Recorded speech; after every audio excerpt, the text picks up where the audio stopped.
ಮೋದಿಗೆ Trump big shock. 45 ನಿಮಿಷ press conference ರಹಸ್ಯ. 6.5 ಕೋಟಿ ವೋಟ್ಸ್ ಮಾಯ. ಸ್ನೇಹಿತರೆ, ಇವತ್ತು ನಾವೊಂದು ತುಂಬಾ ಇಂಟ್ರೆಸ್ಟಿಂಗ್ ಆಗಿರೋ ಇಂಟರ್ನ್ಯಾಷನಲ್ ಲೆವೆಲ್ ನಲ್ಲಿ ಚರ್ಚೆ ಆಗ್ತಿರೋ ವಿಷಯದ ಬಗ್ಗೆ ಮಾತನಾಡೋಕೆ ಬಂದಿದ್ದೇವೆ. ಅದು ಕೂಡ ಒಂದಲ್ಲ ಎರಡೆರಡು ಪ್ರಮುಖ ವಿಷಯಗಳು. ಅದರಲ್ಲಿ ಮೊದಲನೆಯದ್ದು ಪ್ರಧಾನಿ ನರೇಂದ್ರ ಮೋದಿ ಮತ್ತೆ ಅಮೆರಿಕ ಅಧ್ಯಕ್ಷ ಡೊನಾಲ್ಡ್ ಟ್ರಂಪ್ ನಡುವೆ ಫ್ರಾನ್ಸ್ ನಲ್ಲಿ ನಡೆದಿದ್ದ ಆ ಒಂದು ಹೈ ಪ್ರೊಫೈಲ್ ಭೇಟಿ. ಅಲ್ಲಿ ಮಾಧ್ಯಮಗಳ ಮುಂದೆ ನಿಜಕ್ಕೂ ಏನಾಯ್ತು, ಭಾರತ ಅಮೆರಿಕಕ್ಕೆ ಏನಂತ ಮನವಿ ಮಾಡಿತ್ತು ಅನ್ನೋದು. ಇನ್ನ ಎರಡನೇ ವಿಷಯ ಬಂದು ಡೊನಾಲ್ಡ್ ಟ್ರಂಪ್ ಅವರು ಅಮೆರಿಕದ ಪ್ರಜೆಗಳಿಗೆ ಭಾರತದ ಎಲೆಕ್ಷನ್ ಸಿಸ್ಟಮ್ ಉದಾಹರಣೆ ಕೊಡ್ತಿದ್ದಾರೆ. ಭಾರತದಲ್ಲಿ ಪ್ರತಿಯೊಬ್ಬರಿಗೂ ಐಡಿ ಕಾರ್ಡ್ ಇದೆ, ಅಲ್ಲಿನ ಸಿಸ್ಟಮ್ ನೋಡಿ ಕಲೀರಿ ಅಂತ ಶ್ಲಾಘಿಸುತ್ತಿದ್ದಾರೆ. ಆದ್ರೆ ಅದೇ ಭಾರತದಲ್ಲಿ ಇತ್ತೀಚೆಗೆ ಲಕ್ಷಾಂತರ ಅಲ್ಲ ಕೋಟ್ಯಾಂತರ ಜನರ ಹೆಸರು ವೋಟರ್ ಲಿಸ್ಟ್ ನಿಂದ ಮಾಯವಾಗ್ತಿರೋದು ಟ್ರಂಪ್ಗೆ ಗೊತ್ತಿದೆಯಾ? ಈ ಎಲ್ಲ ಇಂಟ್ರೆಸ್ಟಿಂಗ್ ಸಂಗತಿಗಳನ್ನ ಇವತ್ತು ನಾವು ತೀರಾ ಸಿಂಪಲ್ ಆಗಿ ಹರಟೆ ಹೊಡೆಯೋ ರೀತಿಯಲ್ಲಿ ಚರ್ಚೆ ಮಾಡೋಣ. ವಿಡಿಯೋ ಕೊನೆವರೆಗೂ ನೋಡಿ. ನೀವಿನ್ನು ಚಾನಲ್ಗೆ ಸಬ್ಸ್ಕ್ರೈಬ್ ಆಗಿಲ್ಲ ಅಂದ್ರೆ ಕೂಡಲೇ ಸಬ್ಸ್ಕ್ರೈಬ್ ಮಾಡ್ಕೊಳ್ಳಿ. ಮೊದಲಿಗೆ ನಾವು ಇಂಟರ್ನ್ಯಾಷನಲ್ ಲೆವೆಲ್ ನಲ್ಲಿ ದೊಡ್ಡ ಸದ್ದು ಮಾಡ್ತಿರೋ ಆ ಹೈ ಪ್ರೊಫೈಲ್ ಮೀಟಿಂಗ್ ಕಡೆ ಹೋಗೋಣ. ಸಾಮಾನ್ಯವಾಗಿ ಮಲ್ಟಿನ್ಯಾಷನಲ್ ಸಮಿಟ್ ಗಳಲ್ಲಿ ಎಲ್ಲವೂ ಪ್ಲಾನ್ ಪ್ರಕಾರವೇ ನಡೆಯುತ್ತೆ. ಆದ್ರೆ ಈ G7 ಸಭೆಯ ಸೈಡ್ ಲೈನ್ ನಲ್ಲಿ ಮೋದಿ ಮತ್ತು ಟ್ರಂಪ್ ಸಿಕ್ಕಾಗ ಕ್ಯಾಮೆರಾ ಹಿಂದೆ ಒಂದು ಅನ್ಎಕ್ಸ್ಪೆಕ್ಟೆಡ್ ಟ್ವಿಸ್ಟ್ ನಡೀತು.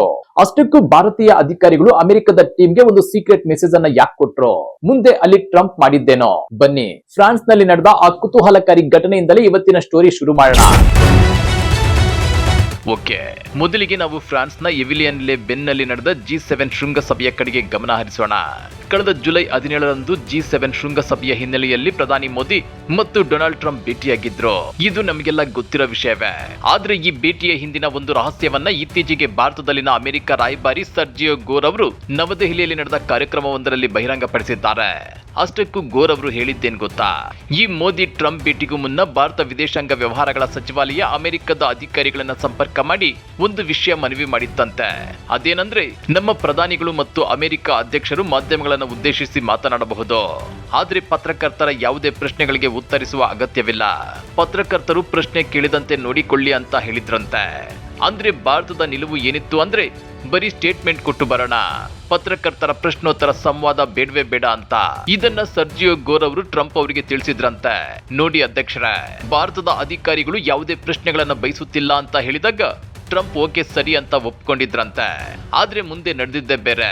ಸಭೆ ಶುರುವಾಯ್ತು, ಮಾಧ್ಯಮದವರೆಲ್ಲ ಒಳಗೆ ಬಂದ್ರು. ಒಪ್ಪಂದದ ಪ್ರಕಾರ ಟ್ರಂಪ್ ಸುಮ್ಮನಿರ್ಬೇಕಿತ್ತು.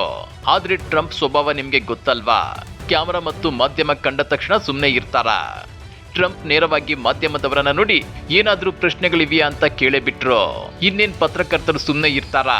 ಅಲ್ಲಿಂದ ಮುಂದಕ್ಕೆ 45 ನಿಮಿಷಗಳ ಕಾಲ ಭರ್ಜರಿ ಪ್ರಶ್ನೋತ್ತರ ಸಂವಾದ ನಡೀತು.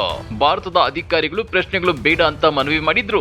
ಟ್ರಂಪ್ ಅವರ ಒಂದೇ ಒಂದು ಪ್ರಶ್ನೆಯಿಂದಾಗಿ 45 ನಿಮಿಷಗಳ ಕಾಲ ಮಾಧ್ಯಮ ಸಂವಾದ ನಡೆಯುವಂತಾಯ್ತು.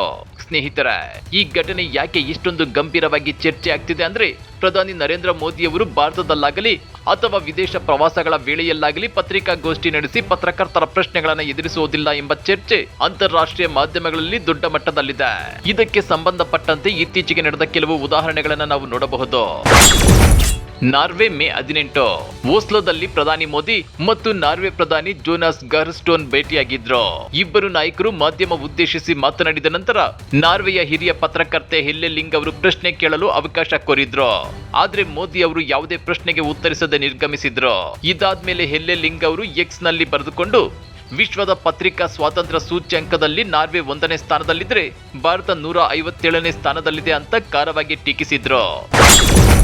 ನೆದರ್ಲ್ಯಾಂಡ್ಸ್ ಮೇ 16 ನೆದರ್ಲ್ಯಾಂಡ್ಸ್ ಪ್ರಧಾನಿ ರಾಬ್ ಜೆಟ್ಟನ್ ಭೇಟಿಯ ವೇಳೆಯೂ ಇದೇ ಪರಿಸ್ಥಿತಿ ಇತ್ತು.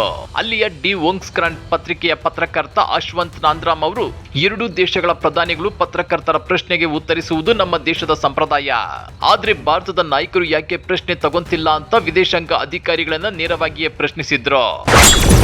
ನ್ಯೂಜಿಲೆಂಡ್ ಜುಲೈ 11 ಆಕ್ಲೆಂಡ್ ನಲ್ಲಿ ನಡೆದ ಸುದ್ದಿಗೋಷ್ಠಿಯಲ್ಲಿ ಪ್ರಧಾನಿ ಮೋದಿ ಪತ್ರಿಕಾಗೋಷ್ಠಿ ನಡೆಸದಿರುವ ಬಗ್ಗೆ ಪತ್ರಕರ್ತರು ಕೇಳಿದಾಗ ವಿದೇಶಾಂಗ ಸಚಿವಾಲಯದ ಕಾರ್ಯದರ್ಶಿ ರುದ್ರೇಂದ್ರ ಟಂಡನ್ ಅವರು ನೀಡಿದ ಉತ್ತರ ಏನಂದ್ರೆ, ಪ್ರಧಾನಿ ನರೇಂದ್ರ ಮೋದಿ ಅವರು ಭಾರತದ ಗ್ರಾಮೀಣ ಪ್ರದೇಶದ ಮತದಾರರೊಂದಿಗೆ ನೇರವಾಗಿ ಸಂವಹನ ನಡೆಸುವ ಕಲೆಯನ್ನ ಪರಿಪೂರ್ಣಗೊಳಿಸಿದ್ದಾರೆ. ಅಷ್ಟಕ್ಕೂ ಆ ಭೇಟಿಯಲ್ಲಿ ಬೇರೆ ಏನೇನ್ ಚರ್ಚೆ ಆಯ್ತು? ಇನ್ನ ಜೂನ್ 17ರ ಮೋದಿ ಟ್ರಂಪ್ ಭೇಟಿಯಲ್ಲಿ ಕೇವಲ ಮಾಧ್ಯಮದ ವಿಚಾರವಷ್ಟೇ ಅಲ್ಲ, ಇರಾನ್ ಅಮೆರಿಕ ಸಂಘರ್ಷದ ವೇಳೆ ವಾಣಿಜ್ಯ ಹಡಗಿನ ಮೇಲಿನ ದಾಳಿಯಲ್ಲಿ ಭಾರತೀಯ ನಾವಿಕರು ಮೃತಪಟ್ಟಿದ್ದ ವಿಚಾರವು ಪ್ರಸ್ತಾಪ ಮೋದಿ ಅವರು ನಾಗರಿಕ ನಾವಿಕರ ಭದ್ರತೆಯ ಅಗತ್ಯವನ್ನ ಒತ್ತಿ ಹೇಳಿದ್ರೆ, ಟ್ರಂಪ್ ಇದು ಕಠಿಣ ವೃತ್ತಿ ಎಂದು ಸರಳವಾಗಿ ಹೇಳಿ ಮುಗಿಸಿದ್ರು. ಆದ್ರೂ ಭಾರತದ ಮೇಲೆ ಯಾವುದೇ ದಾಳಿಯಾದ್ರೂ ಅಮೆರಿಕ ಬೆಂಬಲ ನೀಡಲಿದೆ ಮತ್ತು ವ್ಯಾಪಾರ ಒಪ್ಪಂದ ಅಂತಿಮ ಹಂತದಲ್ಲಿದೆ ಅಂತೇಳಿ ಟ್ರಂಪ್ ಭರವಸೆ ಕೊಟ್ಟಿದ್ರು. ಇಲ್ಲಿಯವರೆಗೆ ನಾವು ನೋಡಿದ್ದು ಪ್ರೆಸ್ ಕಾನ್ಫರೆನ್ಸ್ ಮತ್ತು ಡಿಪ್ಲೊಮಸಿಯ ಒಂದು ಮುಖ. ಆದ್ರೆ ಈ ಕತೆಗೆ ಇಲ್ಲೇ ಮುಕ್ತಾಯವಿಲ್ಲ. ಇಡೀ ಜಗತ್ತು ಈ ಪ್ರೆಸ್ ಮೀಟ್ ಗಳ ಬಗ್ಗೆ ಚರ್ಚೆ ಮಾಡ್ತಿರುವಾಗ್ಲೇ ಇನ್ನೊಂದೆಡೆ ಡೊನಾಲ್ಡ್ ಟ್ರಂಪ್ ಇದ್ದಕ್ಕಿದ್ದಂತೆ ಭಾರತೀಯ ಚುನಾವಣಾ ವ್ಯವಸ್ಥೆಯನ್ನ ಅಮೆರಿಕದಲ್ಲಿ ಹಾಡಿ ಹೊಗಳಿದ್ರು. ಅಮೆರಿಕದ ಎಲೆಕ್ಷನ್ ಸಿಸ್ಟಮ್ ಅನ್ನ ಸರಿ ಮಾಡೋಕೆ ಭಾರತವೇ ಮಾಡಲ್ಲ ಅಂತ ಹೇಳಿದ್ರು. ಕೇಳೋಕೆ ನಿಮ್ಗೂ ಹೆಮ್ಮೆ ಅನ್ಸುತ್ತೆ ಅಲ್ವಾ? ಆದ್ರೆ ಇಲ್ಲೇ ಇರೋದು ನೋಡಿ ಅಸಲಿ ಟ್ವಿಸ್ಟ್.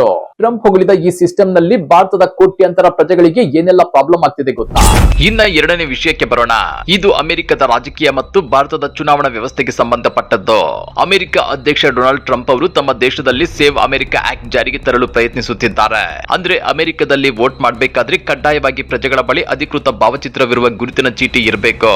ಇದಕ್ಕೆ ಟ್ರಂಪ್ ಉದಾಹರಣೆಯಾಗಿ ನೀಡಿದ್ದು ಯಾರನ್ನ ಗೊತ್ತಾ? ನಮ್ಮ ಭಾರತವನ್ನ ನೋಡಿ. ಭಾರತದಲ್ಲಿ ಪ್ರತಿಯೊಬ್ಬ ಮತದಾರರ ಬಳಿಯೂ ಕಡ್ಡಾಯವಾಗಿ ಭಾವಚಿತ್ರವಿರುವ ಐಡಿ ಕಾರ್ಡ್ ಇರುತ್ತೆ. ನಾವು ಹಾಗೆಯೇ ಮಾಡಬೇಕು ಅಂತ ಟ್ರಂಪ್ ಭಾರತವನ್ನ ಶ್ಲಾಘಿಸಿದ್ದಾರೆ. ಖಂಡಿತ ಭಾರತೀಯ ಚುನಾವಣಾ ಆಯೋಗ ನಿಯಮಾವಳಿಗಳ ಪ್ರಕಾರ ಪ್ರತಿಯೊಬ್ಬರಿಗೂ ವೋಟರ್ ಐಡಿ ನೀಡಲಾಗುತ್ತಿದೆ. ಒಂದು ವೇಳೆ ವೋಟರ್ ಐಡಿ ಇಲ್ಲದಿದ್ರೆ Aadhaar card, driving licence, passport, PAN card ಸೇರಿದಂತೆ 12 ಪರ್ಯಾಯ ಗುರುತಿನ ಚೀಟಿಗಳನ್ನ ಬಳಸಿ ವೋಟ್ ಮಾಡಬಹುದು. ಇದು ಕೇಳೋಕೆ ತುಂಬಾ ಚೆನ್ನಾಗಿದೆ ಅಲ್ವಾ? ಆದ್ರೆ ಇಲ್ಲೇ ಇರೋದು ನೋಡಿ ಅಸಲಿ ಟ್ವಿಸ್ಟ್. ಟ್ರಂಪ್ ಅವರು ಭಾರತದ ಸಿಸ್ಟಮ್ ಅನ್ನ ಹೊಗಳುತ್ತಿದ್ದಾರೆ ಸರಿ, ಆದ್ರೆ ಭಾರತದಲ್ಲಿ ಇತ್ತೀಚೆಗೆ ವಿಶೇಷ ತೀವ್ರ ಪರಿಷ್ಕರಣೆ ಹೆಸರಿನಲ್ಲಿ ಏನ್ ನಡೆಯುತ್ತಿದೆ ಅನ್ನೋದು ಅವರಿಗೆ ಗೊತ್ತಿದ್ಯಾ? ಭಾರತದಲ್ಲಿ ಕೇವಲ ಐಡಿ ಕಾರ್ಡ್ ಇದ್ರೆ ಸಾಲದು, ವೋಟರ್ ಲಿಸ್ಟ್ ನಲ್ಲಿ ಹೆಸರಿರಲೇಬೇಕು. ಆದ್ರೆ ಈ SIR ಪ್ರಕ್ರಿಯೆಯಿಂದಾಗಿ ದೇಶಾದ್ಯಂತ ಕೋಟ್ಯಾಂತರ ಜನರ ಹೆಸರುಗಳು ಪಟ್ಟಿಯಿಂದ ಡಿಲೀಟ್ ಆಗಿವೆ. ನಿಮಗೆ ಅಂಕಿಅಂಶಗಳ ಸಮೇತ ಹೇಳ್ತೀನಿ ಕೇಳಿ.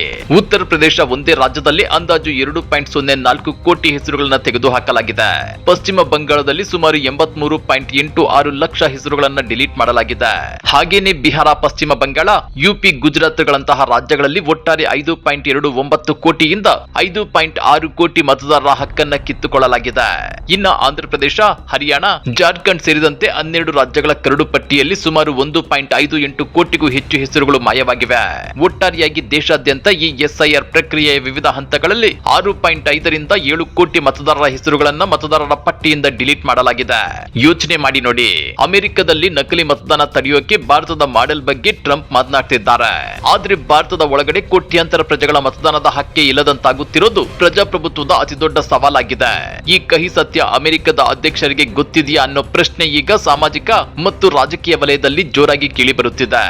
ಈ ಅಂಕಿಅಂಶಗಳನ್ನ ನೋಡಿ ನಿಮ್ಗೂ ಶಾಕ್ ಆಗಿರ್ಬೇಕಲ್ವಾ? ಆದ್ರೆ ಬರೀ ಅಂಕಿಅಂಶಗಳನ್ನ ನೋಡಿ ಒಂದು ನಿರ್ಧಾರಕ್ಕೆ ಬರೋಕ್ಕಾಗಲ್ಲ. ನಾವು ಇದನ್ನ ಇನ್ನೊಂದು ಕೋನದಿಂದ ನೋಡ್ಬೇಕು. ಒಂದೆಡೆ ತಂತ್ರಜ್ಞಾನ ಮತ್ತು ಸೆಕ್ಯೂರಿಟಿ ಹೆಸರಿನಲ್ಲಿ ಜಾಗತಿಕ ಮಟ್ಟದಲ್ಲಿ ಸಿಗೋ ಪ್ರಶಂಸೆ, ಇನ್ನೊಂದೆಡೆ ಗ್ರೌಂಡ್ ಲೆವೆಲ್ ನಲ್ಲಿ ಸಾಮಾನ್ಯ ಪ್ರಜೆಗಳು ಎದುರಿಸುತ್ತಿರುವ ಹಕ್ಕುಗಳ ಬಿಕ್ಕಟ್ಟು. ಈ ಪಿಯರ್ ಮತ್ತು ರಿಯಾಲಿಟಿ ನಡುವಿನ ಅಸಲಿ ಸವಾಲೇನೋ? ಪ್ರಜಾಪ್ರಭುತ್ವದ ದೃಷ್ಟಿಯಿಂದ ಇದು ಯಾಕೆ ನಮ್ಗೆ ತುಂಬಾ ಗಂಭೀರ ವಿಷಯ? ಸ್ನೇಹಿತರೆ, ಈ ಎರಡು ಘಟನೆಗಳನ್ನ ನಾವು ಸೂಕ್ಷ್ಮವಾಗಿ ಗಮನಿಸಿದ್ರೆ ರಾಜಕೀಯ ಮತ್ತು ರಾಜತಾಂತ್ರಿಕ ರಂಗದಲ್ಲಿ ಪ್ರಚಾರ ಮತ್ತು ವಾಸ್ತವದ ನಡುವೆ ಎಷ್ಟು ದೊಡ್ಡ ಅಂತರವಿದೆ ಅನ್ನೋದು ಸ್ಪಷ್ಟವಾಗಿ ಗೊತ್ತಾಗುತ್ತೆ. ಒಂದೆಡೆ ನಾರ್ವೆ, ನೆದರ್ಲ್ಯಾಂಡ್ಸ್ ಅಥವಾ ನ್ಯೂಜಿಲೆಂಡ್ ದೇಶಗಳ ಪ್ರಜಾಪ್ರಭುತ್ವದ ಮಾದರಿಯನ್ನ ನೋಡಿ.